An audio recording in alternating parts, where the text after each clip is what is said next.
Hello friends, and welcome to another episode of the Urban Homestyling channel. If this is your first visit in our channel, we want to extend to you a very warm welcome and invite you to view any of our over 650 videos we have arranged for your convenience in playlists, as we are confident you're going to find something both entertaining and useful to watch. If you have been here before, welcome back. If today is your birthday, we want to wish you a very happy birthday. Well, the good news is that wood prices have started coming down again. We do have a good number of scraps still around, right? Yes, we do have a cart full of scraps. So for our project today, we're going to use this board, and we are going to make, using this as the base, as the grounding part, we're going to make a whimsical and unique mirror frame for one of our bathrooms. So stick around and we're going to show you. Our first step will be to cut this into half, because this is too thick the way it is now, right? Yep. So we need to stop, take a short break here to show you a little bit of how kickback can happen and how a seemingly routine cut can become very dangerous. As we can see, we are trying to cut this board in half, and it looks great here until the blade length is ending, and as you can see, start getting here smaller, and here it looks like we have not cut. Of course we did, because we started this way. Right. And here, so if you stay there, also we started right here.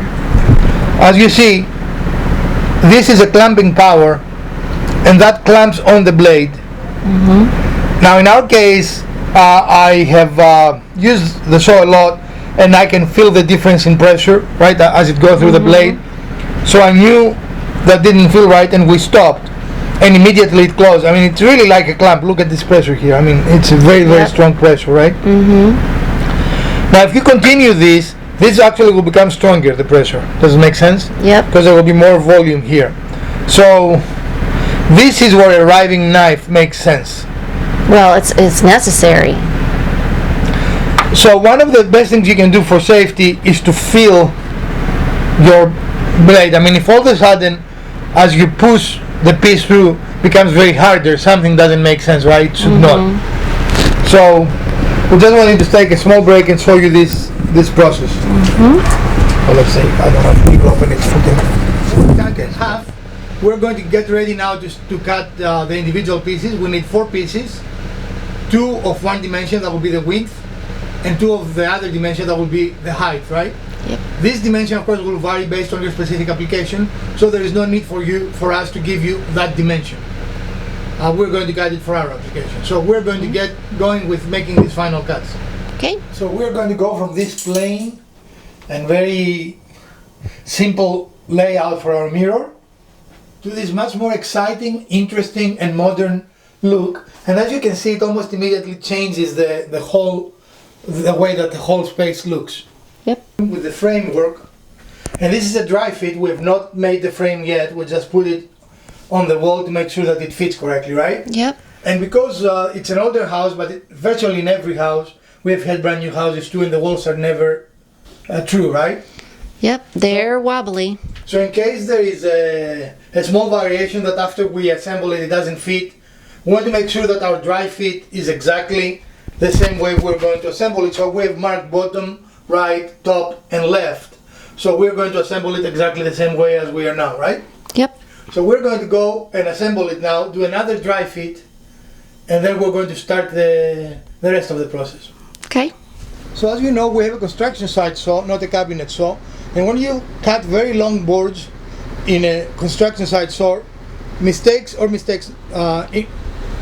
I don't know what to call it, it's not really a mistake, this happens. And if you can see here, we have a lip, because as the board was lifting, because it was heavier. And then you use a pull. I like the Japanese pull saw for this. Now it is important that this is flat, because this is going to be our connection here, right? Yep. So, and I need to do it a little more for some reason, but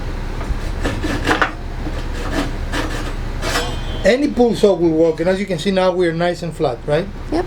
Check all your boards in the connection points, and I think that's the only one we have, right? I think so. But this is a detail, otherwise you will not have a nice tight corner here, right? Right. It will kick your corner up. So we're going to make the assembly of the frame, and we'll be right back. So you need to make pocket hole in only 2 of your pieces, not all 4. but you need to do them on both ends of the pieces you make poking holes. And again, when you do poking holes, the holes need to be on the same size of the wood, right? Yep. On the same face. So we are done with this, and we are going to now do the original assembly. Again, I've been framed. As you have seen many times before, making a square is a critical skill to develop if you're doing woodworking, correct? Yep. And this now, we're going to do another dry fit to make sure we don't need to make any adjustments before we commence. So here we are with our assembled frame dry fitted. And really you could stop here, right? I mean, you will have to finish it. Right. But you could Suzuki bank this, or you could paint it to match your decor. But this could be, it is definitely an upgrade versus what we have here before, right? Right, And let which me was show you. nothing. I mean, you can see right away. Right? Yep. So even that by itself could be this will be a very quick project. We're going to embellish it a little bit, Yep. but again, if you just wanted to take a very plain mirror, oh, you stopped? Yeah.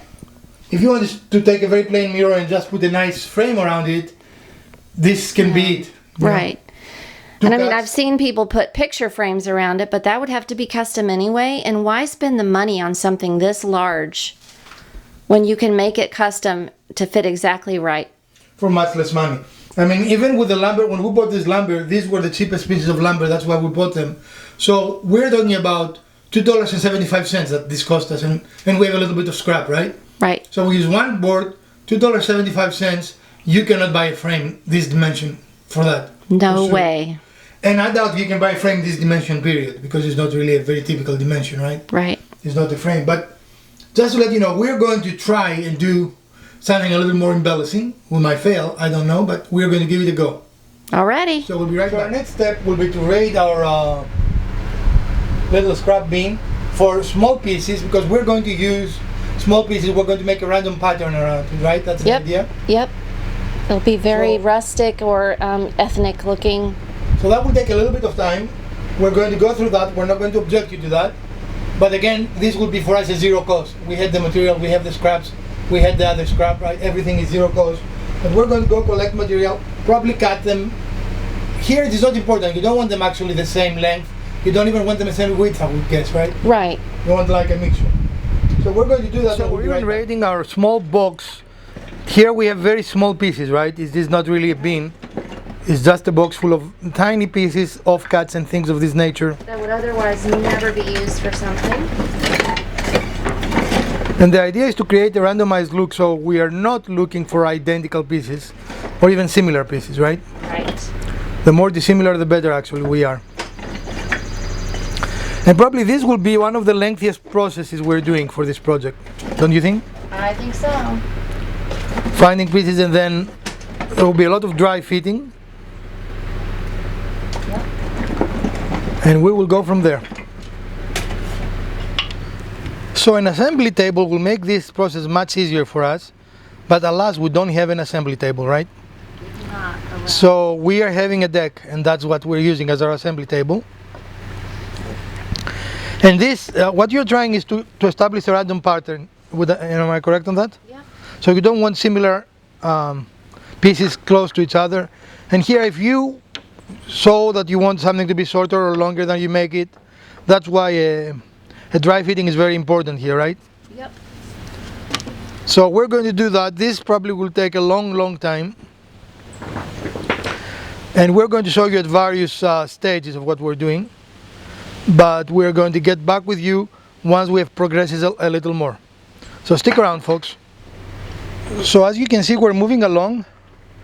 This is a time-consuming process, and you do need a little bit of an artistic flair. So I'm completely out of this process. This is all Miss Wizard, because I do not have any artistic ability whatsoever. But you need to be cutting pieces, putting them together, seeing if you like them, and so on and so forth. Anything you would like to ask, Miss Wizard? Miss Wizard? It'll probably end up being quite different than what you're seeing right now, because I'll move all the pieces around before I'm done. This is just a dry fitting. A, to see how many pieces we want, and B, to see if we like what it looks like, right? Yep. So we're going to do more of it, and we'll be right with you. So we attach the pieces to the frame using a couple of brad nails, and we're using glue, which is the main holding power. The brad nails are for now to let the glue dry.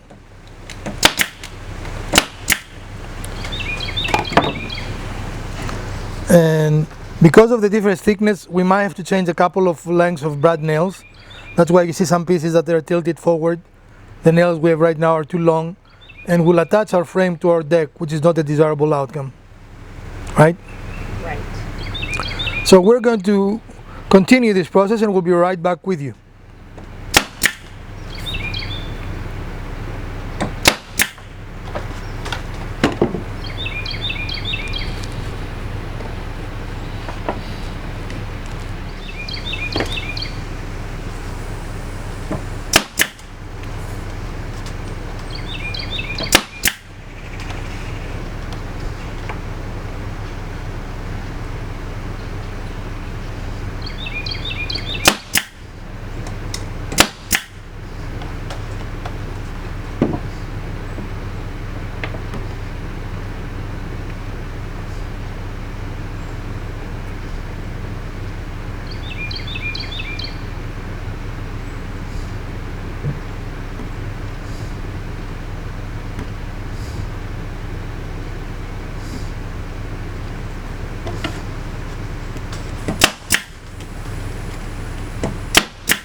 Can you get the thingy?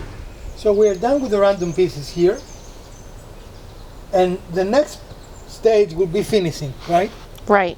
So you can actually Suzuki bang it if that matches your decor, or you can stain it, or you can paint it. I mean, there are really endless combinations of what you can do, right? Yep. You can even silver leaf it or bronze it, or I mean, really Yeah. you can do all kinds of interesting things. But is that what you were envisioning, Miss? Yeah, it's looking more and more like what I have in my head. Yep. So the next step, nothing structurally speaking, this is done, right? Right. As far as the build is concerned. But our next step will be to finish it. And we're going to bring you along both in the process and show you the final outcome. So we're expanding our paint booth, as you can see.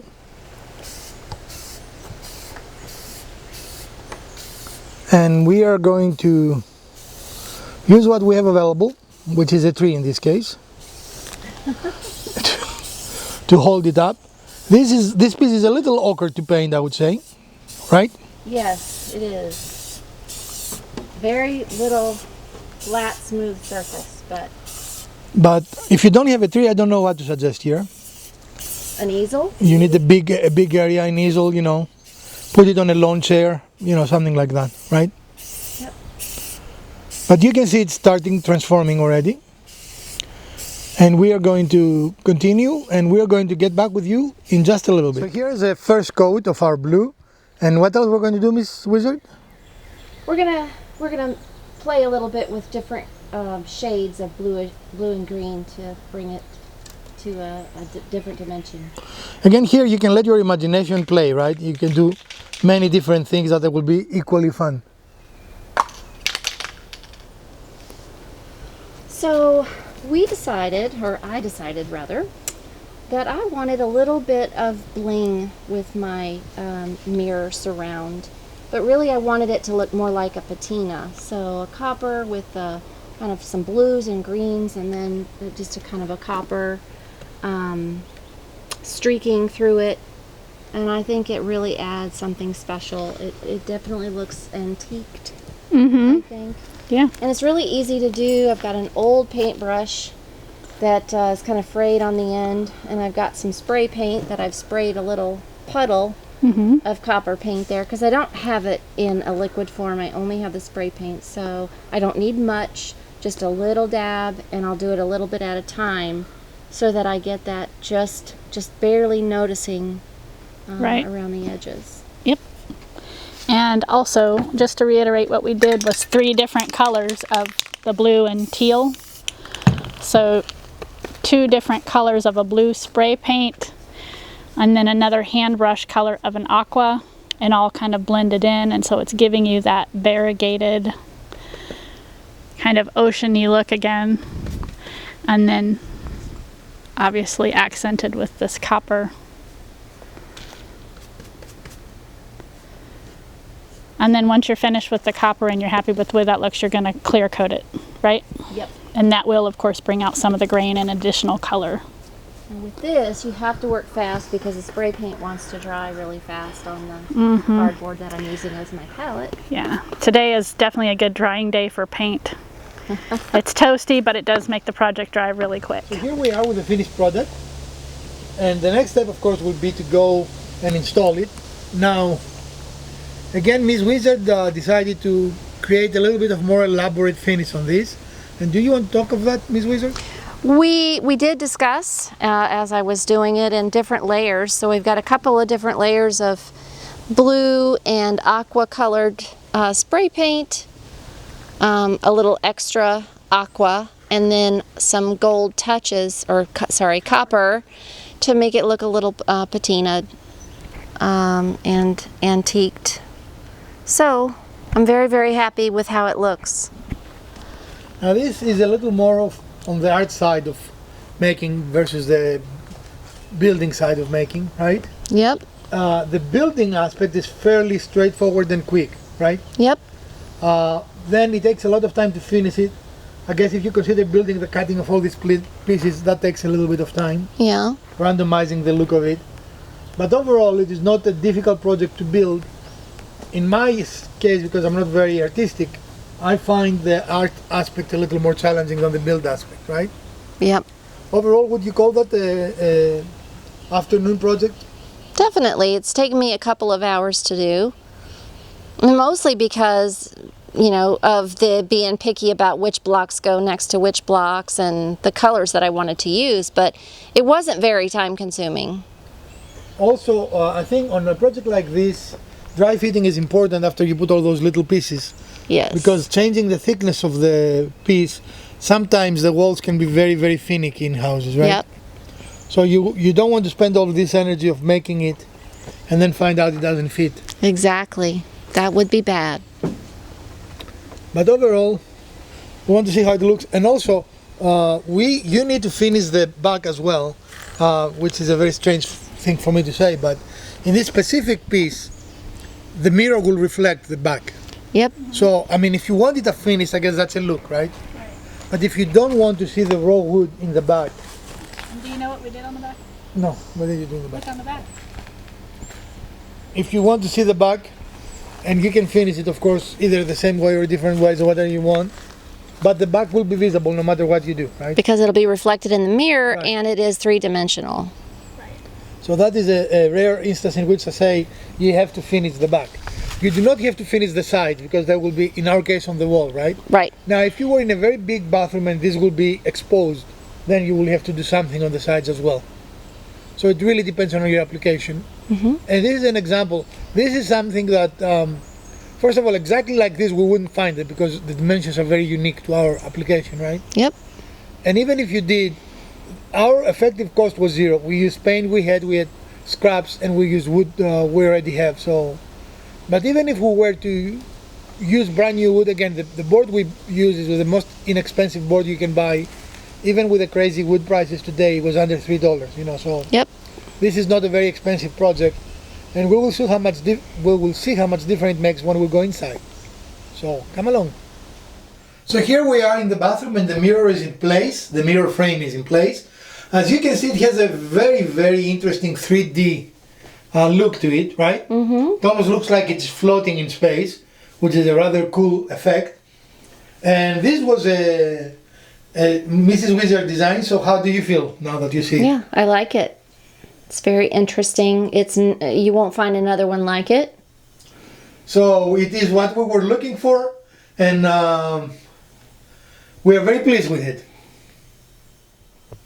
So here we are with our finished project installed, and this was an interesting project. It's definitely an afternoon project. The construction of it is pretty straightforward, and then you can let your creativity and your artistic flair go wild. It can be a very fun way to spend an afternoon, and it is really a very fun project. We are very happy with the way it came out, and if you like it, we would appreciate a thumbs up. If you don't, the other button works as well.